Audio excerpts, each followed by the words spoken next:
journalism that you see around in one language, do you see the reach of that journalism going to other languages as well? As in, do you get the same quality of journalism across languages? Can we have a show of hands for those who find the same quality? Well, if you looked around, that itself is an indictment. There's just one hand that says it's the same quality. And as we're settling, it's one of the reasons why we need collaboration. So it reaches everybody in India. 22 languages, it has to reach every corner of India. And the only way of doing it sometimes is collaboration. And that's the topic of the panel, collaboration among media houses. Can Indian media follow suit? My name is HR Venkatesh. I work with Boom Live. I was a journalism fellow at Stanford, but also been in television and digital for many years. And we have a fantastic panel, and you'll know why. At the far corner is someone who deserves a round of applause, Ritu Kapur from the Quint. And the reason is this. This is her fourth panel of the day. And Ritu, if you want to keep your questions, your answers to a minimum, we'd understand. Ritu Kapur is the CEO and founder of the Quint, and once a boss as well. Next we have Rasmus Nielsen. He is from Oxford University. He's a professor there. He runs the Reuters Institute there, and he's also a contrarian, according to his Twitter biography. It's great to have Rasmus here. We have Nick Davies next. He's a former special correspondent of The Guardian, and he's been involved in many investigations. And it's collaboration, funnily enough, that has been seen among investigations worldwide, and we'll get into that in a moment. And we have Sachin Kalbag, who's the executive editor of Hindustan Times in Mumbai, and he's also fond of cricket, tennis, and sumo wrestling, I believe. So ask him questions about sumo wrestling. I'm certainly very curious. What is collaboration? I looked at basic definition of collaboration, and it says it's working with someone to produce or create something. And then there is a second line, and the second line says traitorous cooperation with an enemy. And that's the thing with journalists, you know, we're so busy competing with each other. It's very, very difficult to get us to collaborate, but I think the need of the hour is to collaborate. And Rasmus, I'm going to ask you to sort of give us a framework through which we can think about collaboration. Sure. I mean, I'm really glad that you highlight the second part of that lexical definition, because I think it's very easy to see the word collaboration in this sort of warm and fuzzy light. You know, who doesn't want to work with others to create something? I suppose as a definition we might want to add to it voluntarily, right? Because lots of us work together with colleagues because we have to. We might like it, but we also have to. But I think it is really important to recognize up front that there are many situations where we don't want journalists to collaborate. I think you can all think of examples here from India, but right now, for example, as someone who cares about American politics, it's an absolute delight as a citizen to see the Wall Street Journal, the Washington Post, and the New York Times really go to town and see who can get the best sources on what Donald Trump may or may not have said to people in the Ukraine about what they should or should not do with Joe Biden. I mean, we want journalists to compete vigorously on stories like that, to dig up the sources, the information, and tell the best obtainable version of the truth.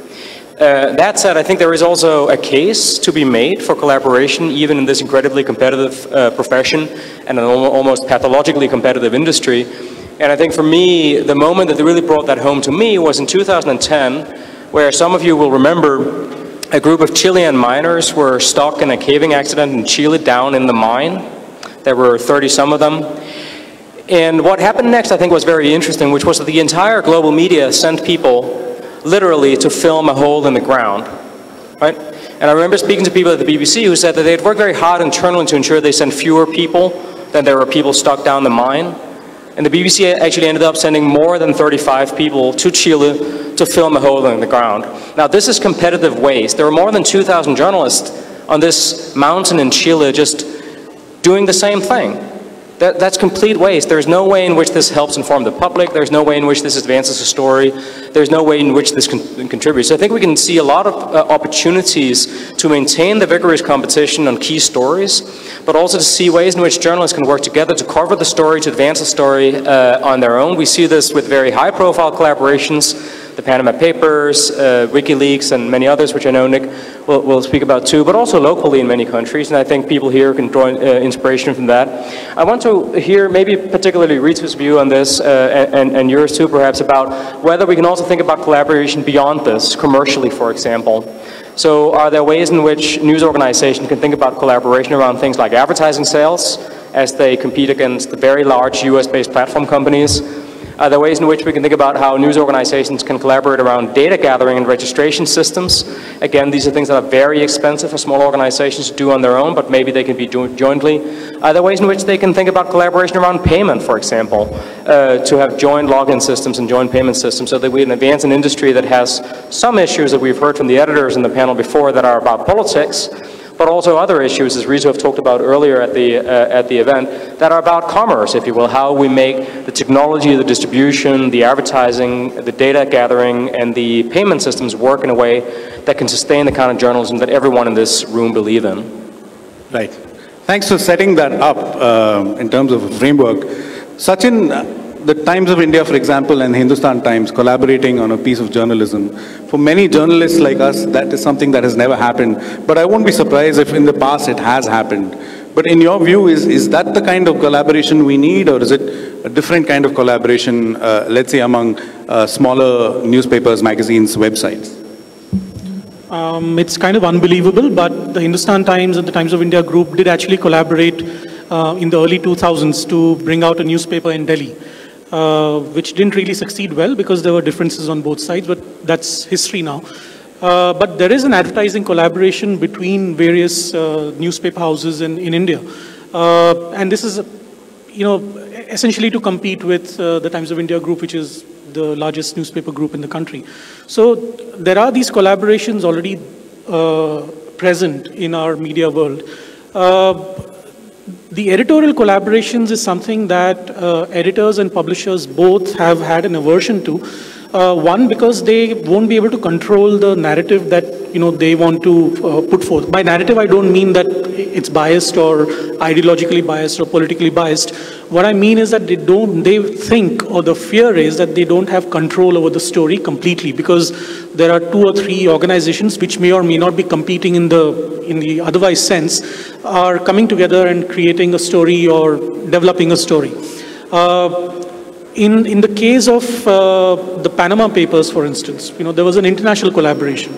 So the newspapers were chosen for a particular reason, and the newspapers thought that international collaboration will work for a story as big as this. There have been smaller collaborations, but relatively unknown because these are not long-term collaborations. These may be one-off story collaborations. But these, again, like we spoke before the session began, is looking at only the larger newspapers and the larger TV channels' point of view. There are more than 17,000 newspapers registered in this country, more than 85,000 magazines that are registered in this country. There are more than 117,000 print publications in this country. So the potential for collaboration is infinite in that sense. However, what we also need to look at is, apart from the collaborations that we're looking at the bigger newspapers in bigger cities like Bangalore, Delhi, Mumbai, Chennai, etc., there are literally hundreds of smaller newspapers who cater to the regional language market, who do not have the financial strength to go and do a large-scale investigation. They do not even have, in some cases, they do not even have the financial strength to pay salaries every month. So that is something that we need to look at, not just from a larger newspaper and a TV channel point of view, but also the smaller newspapers and magazines point of view. Because if you look at the smaller newspapers in regional languages, you'll find that they always depend on agency copy to mostly depend on agency copy to PTI or ANI or INS to look at to cover certain stories. So, like I said, they don't have control over the story that they want to highlight. If they do want to do that, then I think a collaboration would be essential to get things done. Even for a larger newspaper like the Hindustan Times, if we do not have reporters in the hinterland, rather than rely on freelancers whose ideological bias we may or we may not control, we look at credible names in those areas, smaller newspapers, but with credible names to collaborate with them on certain stories. they bring in domain expertise, they bring in geographical expertise, they also bring in language expertise, which I may not have sitting in Mumbai or Delhi. So that is one way of looking at editorial collaborations. In other words, Airbnb of journalism. Ritu, you've spoken about the need for collaboration, especially among digital publishers, and you were part of a collaboration we set up, the Ekta News Coalition. Do you see, whether in terms of commercial collaboration or editorial or any other kind of collaboration, there is appetite and it'll actually work in India?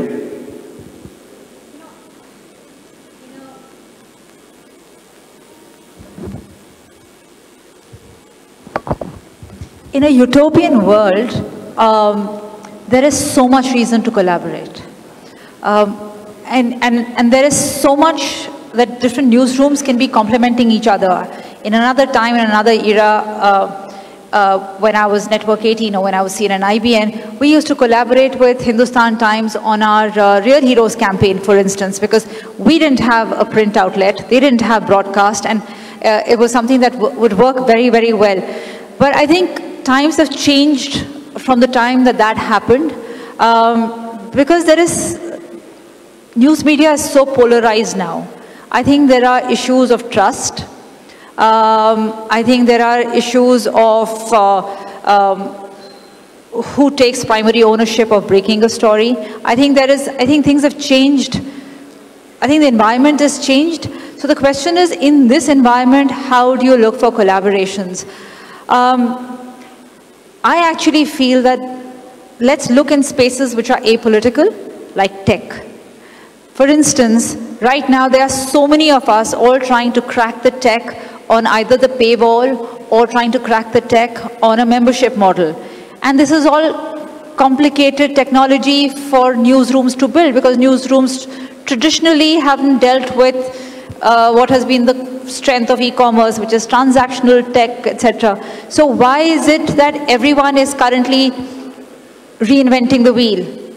We're all trying to build out our tech individually. Tech is very expensive. We are all agreed through the conversations through the day that revenue is a challenge currently. So let's try.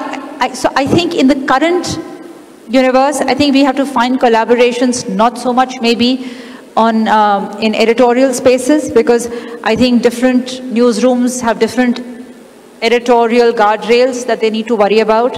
And I think then that becomes a problem. Having said that, we have collaborated with the BBC on a campaign for creating education and awareness on fake news, which we call Swachh Digital India, and that worked very well because the BBC's audience and the Quint's audience was very different, and we sort of force multiplied in that sense. Our strength with doing sort of young, quirky, innovative videos versus BBC's the Quint was very young at that point, BBC's deep credibility with its audiences.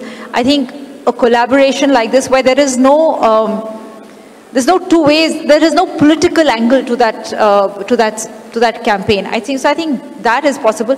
I also think that I think we should really be looking at collaborations on ad tech. Also looking at maybe sharing campaigns where you can go out and approach a sales team that can collaborate, and because if it's print and if it's broadcast or if it's digital, there are possibilities of everyone getting a bit of the wins. Well, one thing we've seen is that when there is a model for collaboration, people know how to do it, they end up following suit. Has everyone heard of WikiLeaks? Yes? Okay. Everyone heard of Edward Snowden and his revelations? Everyone's heard of Panama Papers? These are all interesting collaborations internationally, but they all have different DNA within the structure. And Nick was part of the WikiLeaks revelations and collaboration. Could you tell us, and I understand it was unstructured, in that there was no organization binding you all together. Okay. So back in the summer of 2010, I was working for The Guardian, the English newspaper. And I approached Julian Assange from WikiLeaks to talk to him about this huge amount of material, secret material, he had been given by the US whistleblower, the soldier, Chelsea Manning. Now, normally, I would say, I want this huge story for The Guardian. But from the word go, my approach was different, and so was Julian Assange's, because this story, like all the most important stories, was challenging power. We were challenging the power of the most powerful country in the history of the planet, the United States. And this presents two different kinds of problems. The first one is political.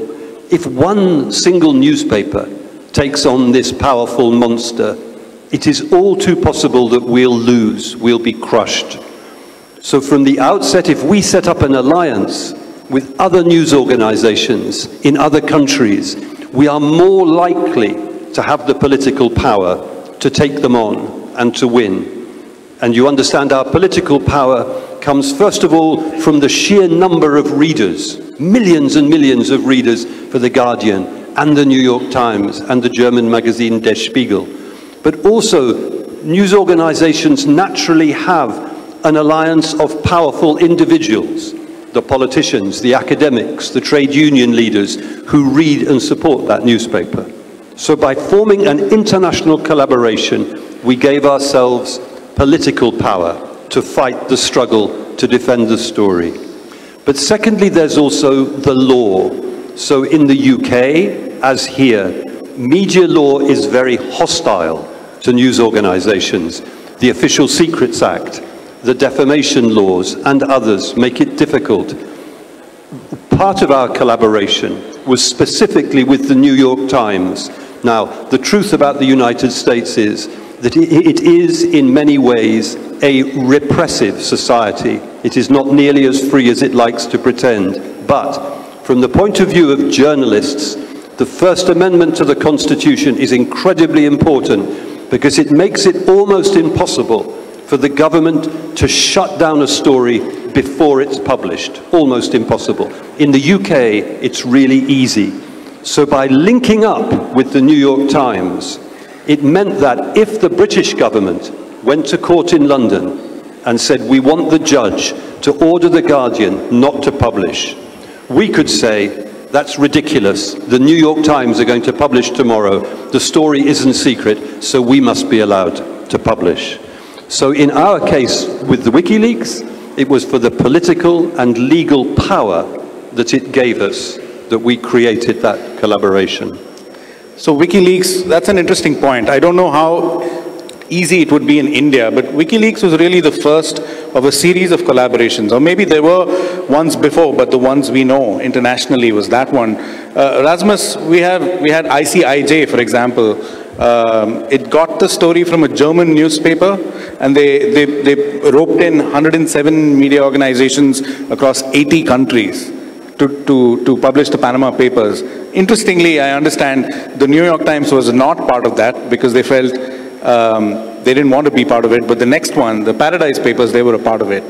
Do you see this kind of appetite in countries like India, which technically are as diverse as, let's say, the European Union, where what Nick described could potentially happen? Do you see something like that as an observer happening in India? So I think the example of WikiLeaks is really important, and it's a pioneering one, and I think everyone looks towards this as an aspiration for the work that you did and the way in which you approached that. But it's also, I think, useful to add perhaps a third reason to the ones you identified as to why you collaborated, which you had a unique source. And this is something that drew the collaborators together, because the two other arguments simply about power and about legal issues, if those two reasons were the only reasons, Spiegel and the New York Times and the Guardian would have been collaborating on lots of stories, and you didn't. You collaborated specifically on WikiLeaks.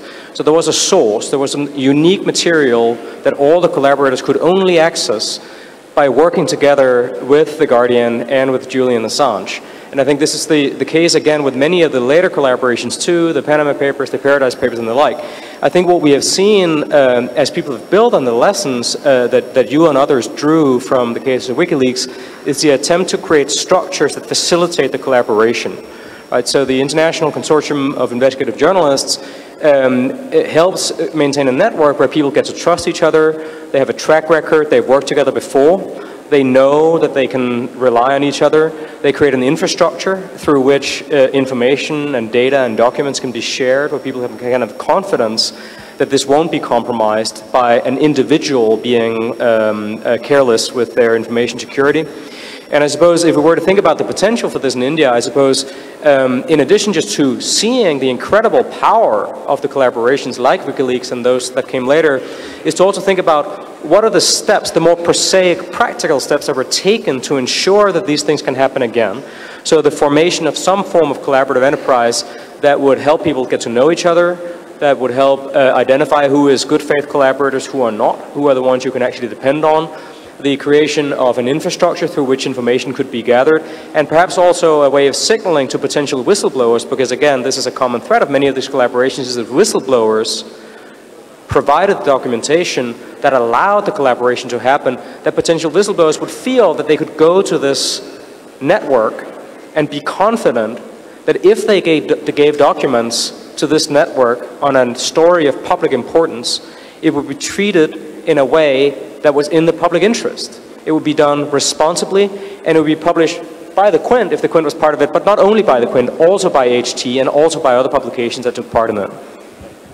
Well, there are a couple of other issues we could take up, but I want to be sure there are some audience questions. If anyone wants to ask a question, lift your hand now before I proceed to the next question.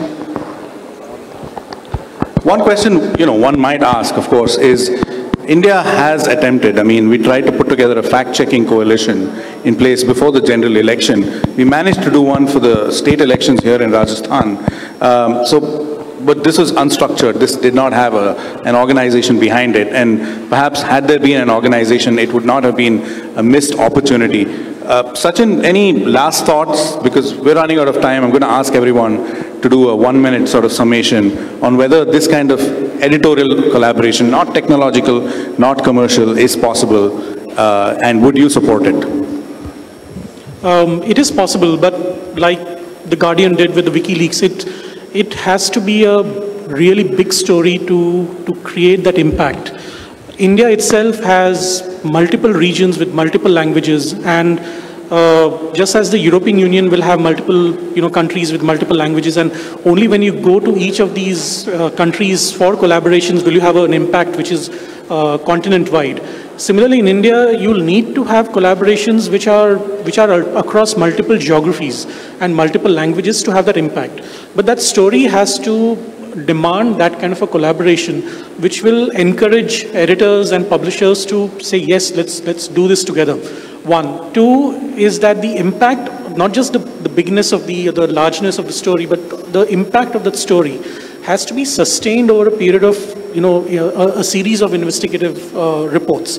And if collaborators lose steam in between, and that is the biggest fear with editors or publishers, that what if somebody comes under pressure and a person who is in Delhi will continue it, but a person in Bangalore or vice versa will not continue that. So that kind of fear also needs to be addressed, and which is where what Ritu said about the trust factor between various publications, that has to come in right from the beginning. If that is not established at the get-go, then the whole collaboration might collapse.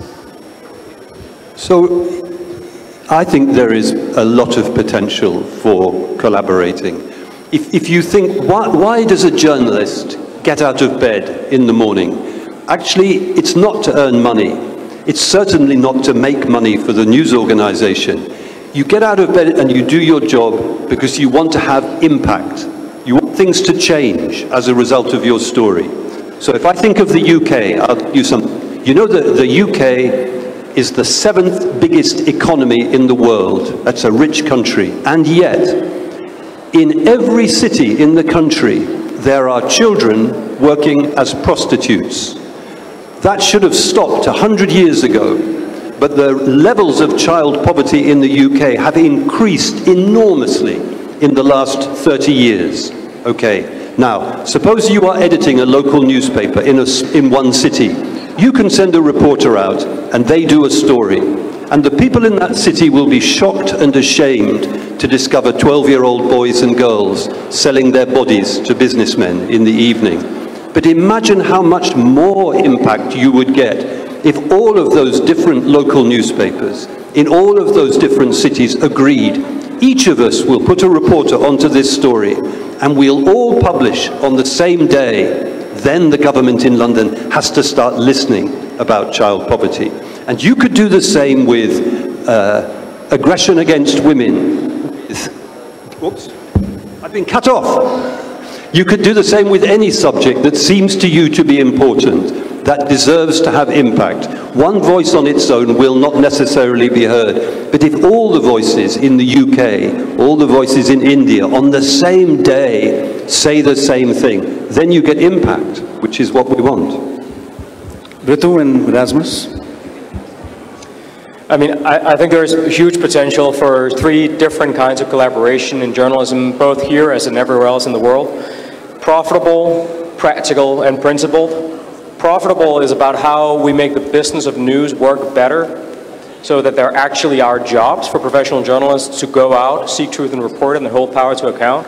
Practical is the sharing of that information. This is what news agencies, non-profit news agencies have historically done, and I think there's an interesting question of, what is the next evolutionary stage of organizations like the Press Trust of India or the Associated Press.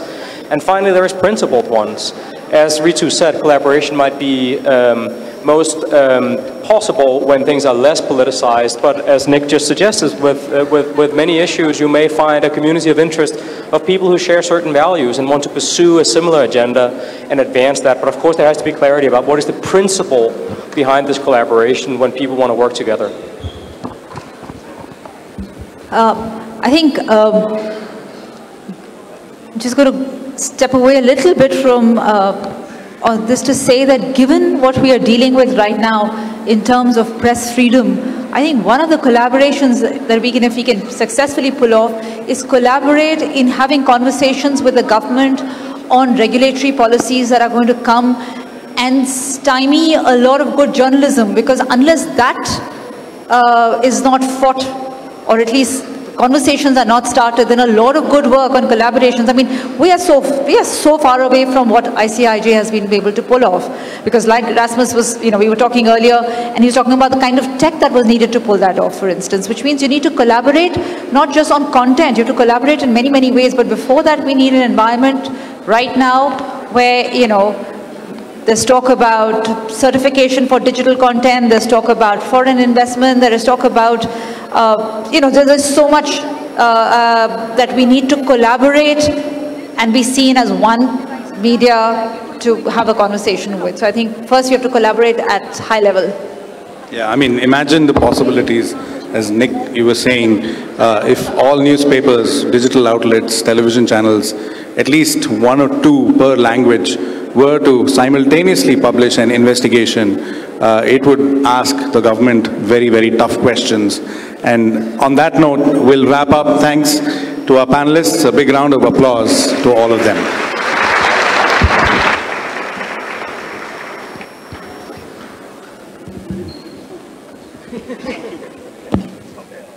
Thank you, panelists, for the great session. I would like to invite Ayaz sir for the thanks note.